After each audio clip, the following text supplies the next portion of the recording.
5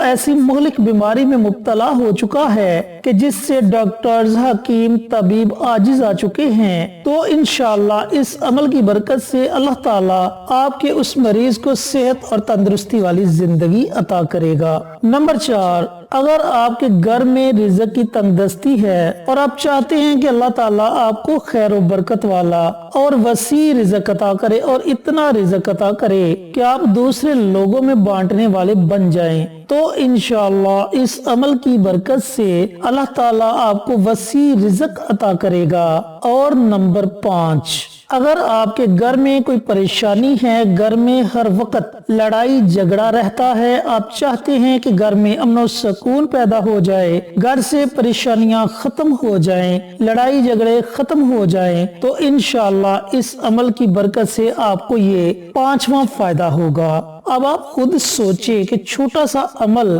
اور فائدے کتنے بڑے۔ اب عمل کرنے کا طریقہ کار اچھی طرح سن لیں اور سمجھ لیں کہ آپ نے اس عمل کو، اس وظیفے کو کرنا کس طریقے سے ہے۔ پیارے دوستو، پیارے بھائیوں، پیاری بہنوں، اگر چاہیں تو گھر کے تمام افراد اس عمل کو، اس وظیفے کو پڑھ سکتے ہیں، اور اگر چاہیں تو گھر کا کوئی ایک فرد بھی اس عمل کو، اس وظیفے کو پڑھ سکتا ہے۔ آپ نے دن میں کسی بھی وقت پانی کا ایک گلاس لینا ہے اور تنہائی میں بیٹھ جانا ہے، ایسی جگہ بیٹھنا ہے جہاں آپ کے وظیفے میں کوئی خلل پیدا نہ کرے۔ سب سے پہلے آپ نے نبی کریم صلی اللہ علیہ وآلہ وسلم کی ذات اقدس پر 3 مرتبہ درود پاک کا نذرانہ پیش کرنا ہے۔ اب درود پاک آپ کوئی بھی پڑھ سکتے ہیں، صلی اللہ علیہ وآلہ وسلم یا پھر درود ابراہیمی، اور اس کے بعد آپ نے ایک تسبیح یعنی کہ 100 مرتبہ بسم اللہ الرحمن الرحیم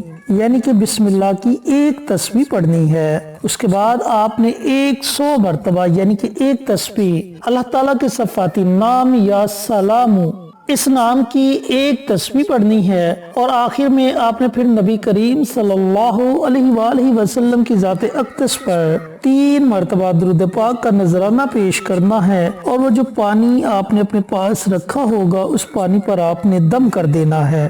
اگر تو آپ نے اپنی کسی حاجت کے لیے یہ عمل کیا ہے، گھر میں امن و سکون کے لیے یہ عمل کیا ہے، پریشانیوں کو ختم کرنے کے لیے یہ عمل کیا ہے، تو اس پانی کو آپ خود پی لے۔ اگر آپ نے اپنے بچوں کے لیے یہ عمل کیا ہے، بچے نافرمان ہیں، کند ذہن ہیں، اور آپ چاہتے ہیں کہ آپ کے بچے فرمانبردار اور تابعدار ہو جائیں اور وہ ذہنی طور پر بھی مضبوط ہو جائیں، تو وہ جو پانی آپ نے دم کیا ہوگا وہ تھوڑا تھوڑا اپنے بچوں کو پلا دیں۔ اگر گھر میں ایک ہی بچہ ہے تو وہ پانی آپ اپنے اس ایک بچے کو ہی پلا دیں۔ اگر گھر میں زیادہ بچے ہیں تو وہ پانی تھوڑا تھوڑا کر کے تمام بچوں کو پلا دے۔ اب اگر آپ نے یہ عمل کسی مریض کے لیے کیا ہے، گھر میں ایک مریض ہے تو وہ سارا پانی اس مریض کو پلا دے۔ اگر گھر میں زیادہ مریض ہیں تو تھوڑا تھوڑا پانی کر کے تمام مریضوں کو پلا دے۔ اب اس عمل کو کرنے کی کوئی پابندی نہیں کہ آپ نے فلاں وقت یہ عمل کرنا ہے۔ پورے دن میں آپ کو جو بھی وقت مناسب لگے، جس وقت میں آپ فارغ ہوں، اس وقت میں آپ یہ وظیفہ، یہ عمل کر سکتے ہیں۔ پریشانیوں کو ختم کرنے کے لیے اگر یہ عمل کر رہے ہیں تو اس وقت تک یہ عمل جاری رکھیں جب تک آپ کی پریشانی ختم نہیں ہو جاتی۔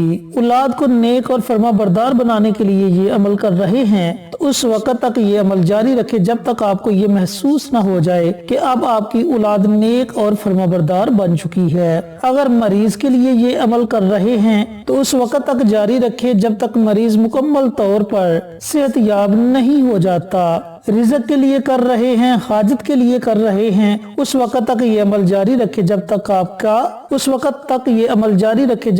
کی حاجت پوری نہیں ہو جاتی۔ عمل کرنے کا طریقہ کار میں نے بتا دیا۔ روزانہ اسی طریقے سے پانی کا ایک گلاس لینا ہے۔ سب سے پہلے نبی کریم صلی اللہ علیہ وآلہ وسلم کی ذات اقدس پر 3 مرتبہ درود پاک کا نذرانہ پیش کرنا ہے، پھر 100 مرتبہ یعنی کہ ایک تسبیح بسم اللہ الرحمن الرحیم کی پڑھنی ہے۔ اس کے بعد آپ آپ نے 100 مرتبہ یا سلام پڑھنا ہے۔ آخر میں پھر 3 مرتبہ نبی کریم صلی اللہ علیہ وآلہ وسلم کی ذات اقدس پر درود پاک کا نذرانہ پیش کر کے پانی پر دم کر کے وہ پانی استعمال کر لینا ہے۔ انشاءاللہ اس عمل کے کرنے کے آپ کو یہ 5 بہت بڑے فائدے ہوں گے۔ اللہ تعالیٰ سے دعا گو ہوں کہ اللہ پاک ان لوگوں کو یہ وظیفہ یہ عمل کرنے کی توفیق عطا فرمائے جنہیں اس وظیفے کی ضرورت ہے، اور صدقہ جاریہ سمجھ کر دوسروں کے ساتھ شیئر کرنے کی توفیق عطا فرمائے تاکہ آپ کے ساتھ ساتھ دوسرے لوگوں کا بھی فائدہ ہو سکے۔ انشاءاللہ پھر کسی نئی ویڈیو کے ساتھ اچھے وظائف کے ساتھ آپ کی خدمت میں حاضر ہوں گے۔ تب تک کے لیے اجازت دیں۔ السلام علیکم ورحمۃ اللہ وبرکاتہ۔